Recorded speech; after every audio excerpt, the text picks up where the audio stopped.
నిన్న చంద్రబాబు గారు parliamentary party సమావేశం అయితే నిర్వహించారు. ఈ సమావేశంలో చంద్రబాబు గారు చేసినటువంటి కొన్ని వ్యాఖ్యలు అనేవి ఇప్పుడు రాజకీయ వర్గాల్లో చర్చగా మారాయి. ప్రధానంగా అనేక సందర్భాల్లో చంద్రబాబు గారు చెప్పుకుంటూ వచ్చిన వ్యాఖ్యలు అయినప్పటికీ కూడా ఇప్పుడు ఒకంత స్ట్రాంగ్గానే చెప్పారు. ఏమని? కార్యకర్తలను కలుపుకుంటూ ప్రజల్లోకి వెళ్ళే వాళ్ళు మాత్రమే ఉంటారు, ఎమ్మెల్యేలు ఒకదారిగా ఎంపీలు ఒకదారిగా ఉంటే మాత్రం సహించేది లేదు అని చెప్పి ఆయన చంద్రబాబు గారు గతంలో 1999లో ఏం జరిగింది అనేది కూడా గుర్తు చేసుకున్నారు. సో అప్పట్లో ఇలా తలోదారిలో ఉన్న వాళ్ళని నేను వదిలించుకున్నాను కాబట్టే తర్వాత నేను గెలవగలిగాను.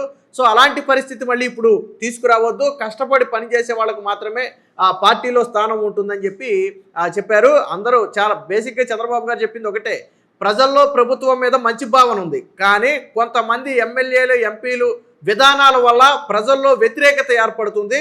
సో మీరు మునిగి పార్టీని ముంచుతామంటే మాత్రం ఇక్కడ సహించేది లేదు.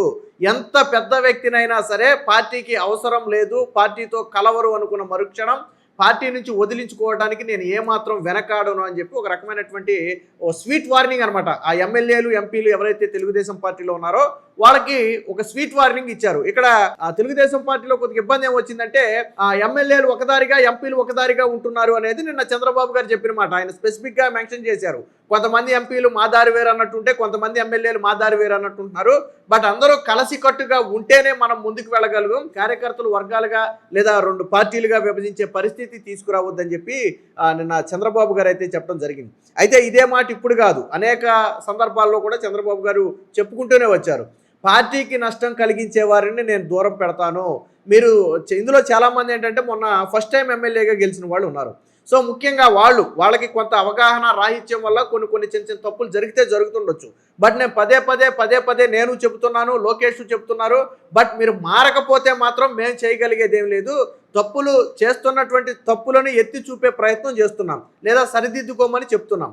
దాన్ని పట్టించుకోకుండా మీ దారిన మీరు వెళ్తే తర్వాత నష్టపోయేది మీరే. సింగిల్ టైం ఎమ్మెల్యేగా మిగిలిపోయే పరిస్థితి మీకు ఉండొద్దు. ఇప్పుడు ఫస్ట్ టైం గెలిచారు, మీకు రాజకీయాల్లో చాలా భవిష్యత్తు ఉంది ఇంకా అని గతంలో కూడా చంద్రబాబు గారు ఒకసారి చెప్పారు. అలాగే లోకేష్ గారు కూడా ఇటీవల మొత్తం ఎమ్మెల్యేలందరికీ కూడా ఒక 4-5 నెలల క్రితం విందు ఏర్పాటు చేశారు. మొత్తం ప్రతి నియోజకవర్గం నుంచి కూడా ప్రతి పార్లమెంటు నుంచి కూడా అందరూ కూటమి నాయకులందరినీ కూడా విందుకు ఆహ్వానించి వాళ్ళతో లోకేష్ గారు పర్సనల్గా మాట్లాడి, ఈవెన్ కుటుంబ సభ్యులతో సహా పిలిచి లోకేష్ గారు పర్సనల్గా మాట్లాడటం, చిన్న ఇష్యూలు ఉంటే వాళ్ళని కూర్చోబెట్టి చెప్పటం, ఆ నియోజకవర్గం మీద వచ్చిన కంప్లైంట్లు ఏమైనా ఉంటే వివరించి వాటిని సాల్వ్ చేసుకోవాలని చెప్పటం. ఆల్రెడీ నారా లోకేష్ గారు కూడా గతంలో కూడా ఈ ప్రయత్నం చేశారు. సో నిన్న పార్లమెంటరీ పార్టీ సమావేశంలో కూడా చంద్రబాబు గారు ఒకంత స్ట్రాంగ్గానే చెప్పారు. సో గాడి తప్పితే ఎవరైనా సరే గాడి తప్పితే నేను సీనియర్ అనో, నేను 20-30 ఏళ్ళ నుంచి రాజకీయాల్లో ఉన్నానో ఇలాంటి భావన వద్దు. పార్టీకి గెలవటం ముఖ్యం. మీరు మునిగి పార్టీని ముంచుతాను అంటే మాత్రం అది సహించేది లేదని ఒక స్వీట్ వార్నింగ్ లాంటిది అయితే ఇచ్చారు. మీకు చంద్రబాబు గారు ఎమ్మెల్యేలకు ర్యాంకింగ్స్ కూడా విడుదల చేస్తున్నారు, మీ అందరికీ తెలుసు. పనితీరు ఈవెన్ అందులో చంద్రబాబు గారి ర్యాంకింగ్ కూడా ఉంటుంది. ఈవెన్ మొన్న కూడా చంద్రబాబు గారు కుప్పం వెళ్ళిన సందర్భంగా ఆయన ప్రజాభిప్రాయం తీసుకున్నారు. సో కుప్పంలో చంద్రబాబు గారి పనితీరు ఎలా ఉంది అనే దాని మీద ప్రజాభిప్రాయ సేకరణ తీసుకున్నారంటే ఆయన సీఎంగా ఉన్నప్పటికీ కూడా ఆయన గురించి నియోజకవర్గ ప్రజలు ఏమనుకుంటున్నారు అని ఒక ప్రజాభిప్రాయ సేకరణ తీసుకున్నారంటే అందుబాటులో లేరు అనుకుంటున్నారా, లేదా ఏదైనా సమస్యలు పరిష్కారం కాలేదు అనుకుంటున్నారా, లేదా పర్లేదు బాగానే పనిచేస్తున్నారు అనుకుంటున్నారా అనే దాని మీద ఒక ఫీడ్బ్యాక్ కూడా చంద్రబాబు గారు తీసుకున్నారు. స్వయంగా నాయకులకు చెప్పారు, నేనే నా నియోజకవర్గంలో ఫీడ్బ్యాక్ తీసుకున్నాను, ఎలా ఉందో ఏంటో తెలుసుకోవడానికి. నేను ముఖ్యమంత్రి అయినంత మాత్రాన నా నియోజకవర్గానికి ఎమ్మెల్యే కాకుండా పోను కదా. సో అదేవిధంగా మీరు కూడా మీ నియోజకవర్గాల్లో పనితీరు మీద తెలుసుకుంటూ ఉండాలి. ప్రజల నుంచి ఫీడ్బ్యాక్ తీసుకోండి. మీ చుట్టూ చేరి మీకు డబ్బా కొట్టే వాళ్ళ నుంచి కాదు, ప్రజల నుంచి ఫీడ్బ్యాక్ అనేది రావాలి. సో ఆ విధంగా మీరు పనిచేయాలని చెప్పి మొన్న కూడా చంద్రబాబు గారు చెప్పారు. ఈ ర్యాంకింగ్స్ కూడా ఎందుకంటే నాయకుల మధ్య పోటీతత్వం పెంచడానికి, అలాగే కొత్తగా వచ్చిన ఎమ్మెల్యేలకు తెలుసో తెలియక చిన్న తప్పులు చేస్తే వాళ్ళకి కొత్తగా వచ్చిన వాళ్ళకి ఇప్పుడే ప్రజాప్రతినిధిగా ఎన్నికైన వ్యక్తికి అన్నీ తెలియకపోవచ్చు, పక్కన ఉన్నటువంటి కోటరీ వాళ్ళ తప్పుదారి పట్టించవచ్చు. సో ఆ ఉద్దేశంతోనే చంద్రబాబు గారు పదే పిలవటం, వారితో చెప్పటం. చంద్రబాబు గారి దగ్గర ఉన్న గొప్పతనం ఏంటంటే ఒక ఎమ్మెల్యే తప్పు చేశాడు అనుకోండి, బహిరంగంగానే ఆయన విమర్శిస్తారు. మీకు గతంలో ఒక తెలుగుదేశం పార్టీకి చెందినటువంటి ఒక ఎమ్మెల్యే ఏదో ఒక ఆఫీస్కి వెళ్ళి, ఎస్పీ ఆఫీస్కి వెళ్ళి కొంచెం హడావిడి చేస్తే చంద్రబాబు గారు 2-3 మీటింగుల్లో దాని గురించి చెప్పారు. మన సొంత పార్టీ నేతలే అధికారుల దగ్గరికి వెళ్ళి హడావిడి చేస్తున్నారు, అధికారుల దగ్గరికి వెళ్ళి రుబాబ్ చేస్తున్నారు, పని చేయించుకునే పద్ధతి ఇది కాదు అని చెప్పి గతంలో ఒకళ్ళిద్దరు ఎమ్మెల్యేల గురించి గురించి చంద్రబాబు గారు ఓపెన్గా చెప్పారు. సో ఆయన దగ్గర ఉన్న గొప్పతనం, జగన్మోహన్ రెడ్డి దగ్గర విషయం ఏంటంటే ఆయన ఏది చెప్పడు, అందరూ మంచోళ్ళే అంటాడు బయటికి. సరే వెనకమాల తిడుతున్నాడా లేకపోతే సర్ది చెప్తున్నాడా అది మనకు తెలియదు, కానీ పైకి మాత్రం ఆయన ఎప్పుడూ హెచ్చరికలు చేయడు. ప్రజల ముందు కానీ కార్యకర్తల ముందు కానీ ఎమ్మెల్యేని హెచ్చరించడు ఆయన. కానీ చంద్రబాబు గారు అలా కాదు, ఈ రోజు హెచ్చరించారు, గతంలో హెచ్చరించారు. స్పెసిఫిక్గా ఒక ఎమ్మెల్యే తప్పు చేస్తే ఓపెన్గా ప్రెస్ ముందు మీడియా ముందే ఆయన చెప్తారు, నువ్వు పద్ధతి మార్చుకో, ఈ పద్ధతి కరెక్ట్ కాదని చంద్రబాబు గారు ఓపెన్గా చెప్తారు. ఆ ఎమ్మెల్యే నచ్చుకుంటాడేమో, లేకపోతే నియోజకవర్గ ప్రజలు ఏమైనా అనుకుంటారని ఫీల్ అవుతారేమో, లేకపోతే మీడియా ఉంది లైవ్లో వస్తుందేమో, ఇవి చంద్రబాబు గారు చూడరు. అంటే ఏదున్నా సరే కుండ బద్దలు కొట్టినట్టుగా మంచి చేస్తే మంచి అని చెప్తాడు ఆయన. సో అప్రిషియేట్ చేస్తాడు, మంచి పని చేస్తే ఫీడ్బ్యాక్ తీసుకుని అప్రిషియేట్ చేస్తాడు. లేదు పాలన బాగోకపోతే వెంటనే ఆయన విమర్శలు కూడా చేస్తాడు. సో ఇది చంద్రబాబు గారిలో ఉన్నటువంటి గొప్పతనం. అలాగే తెలుగుదేశం పార్టీలో ఉన్నటువంటి మరొక గొప్పతనం ఏంటంటే కార్యకర్తలు పార్టీని డైరెక్షన్ చేయగలరు. వైసీపీ పార్టీకి ఆ పరిస్థితి ఉండదు. వైసీపీ పార్టీకి హైకమాండ్ ఏది చెబితే అదే, మీరు దూకండి అంటే దూకాలి, నిలబడంటే నిలబడ, పడుకోండి పడుకోవాలి. కానీ తెలుగుదేశం పార్టీలో అలాగ ఉండదు.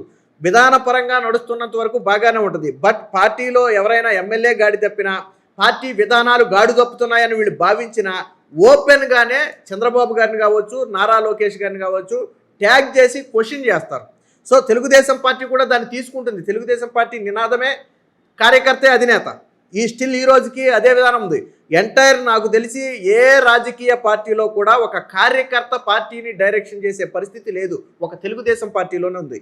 తెలుగుదేశం పార్టీలో మీరు చూడొచ్చు, ఎమ్మెల్యే టికెట్లు ఇచ్చేటప్పుడు కూడా ఫీడ్బ్యాక్ తీసుకుంటారు, కాల్స్ చేస్తారు. అలాగే ప్రోగ్రామ్ కమిటీల నుంచి ఫీడ్బ్యాక్లు తీసుకుంటారు, కార్యకర్తల నుంచి ఫీడ్బ్యాక్ తీసుకుంటారు. సో ఆ అభ్యర్థి కన్ఫామ్గా మంచిగా ఉన్నాడు, కార్యకర్తల్లో మంచి పేరుంది అనుకుంటేనే ఆ అభ్యర్థిని పరిశీలనలోకి తీసుకుంటారు. సరే కొన్ని నియోజకవర్గాలు దీనికి ఎగ్జామ్షన్ ఉండొచ్చు రకరకాల కారణాల వల్ల.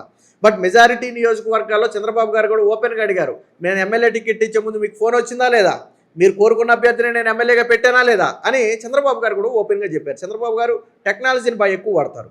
సో అంటే చంద్రబాబు గారు తీసుకునే విధానాలు కావచ్చు, నిర్ణయాలు కావచ్చు, ఒక శాంటిటీ ఉంటుంది. అంటే ఒక పద్ధతి, ఆయనకంటూ ఒక ఆలోచన ఉంటుంది. సరే అవి ఎలాంటి ఫలితాలను ఇస్తాయనేది పక్కన పెడితే ఆయనకంటూ ఒక ఆలోచన ఉంటుంది, ఆ పద్ధతిలోనే వెళ్తారు. ఇప్పుడు కూడా ఒకటే చెప్పారు, 1999లో ఏం జరిగింది, ఆ రోజు ప్రజలతో మమేకం కానీ పార్టీకి యాంటీగా ఉన్న వాళ్ళందరినీ కూడా, లేదా పార్టీని ముంచేస్తారనుకున్న వాళ్ళందరినీ కూడా నేను వదిలించుకున్నా. తర్వాత ఎన్నికల్లో నేను గెలిచా.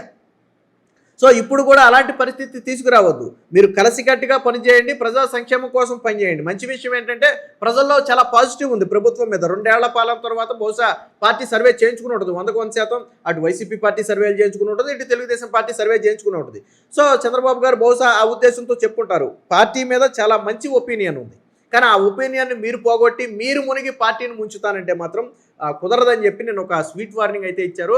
చంద్రబాబు గారు ఎమ్మెల్యేల పేర్లను కూడా బహిరంగంగానే ప్రకటిస్తారు. ర్యాంకింగ్ ఇచ్చినప్పుడు ఈ 40 మంది ఎమ్మెల్యేలు తీరు మారలేదు, 30 మంది ఎమ్మెల్యేలు తీరు మారలేదు. అలాగే ప్రజా దర్బార్ లాంటి కార్యక్రమాలు నిర్వహించమని పార్టీ హైకమాండ్ నుంచి ఆదేశాలు వచ్చినప్పుడు నిర్లక్ష్యం చేసిన వాళ్ళకు కూడా పార్టీ నుంచి నోటీసులు పంపారు. అంటే ఎమ్మెల్యే ఎందుకు ప్రజా దర్బార్ నిర్వహించలేదని నారా లోకేష్ గారు చాలా సీరియస్గా తీసుకున్నారు. అంటే పార్టీని ఒక సిస్టమేటిక్ వేలో నడిపే ప్రయత్నం అయితే చేస్తున్నారు. మొత్తంగా మీరేమంటారు, చంద్రబాబు గారి వ్యాఖ్యల పట్ల మీరెలా చూస్తారో, అలాగే వీడియో ఎలా ఉందనేది కామెంట్ రూపంలో తెలియజేయండి.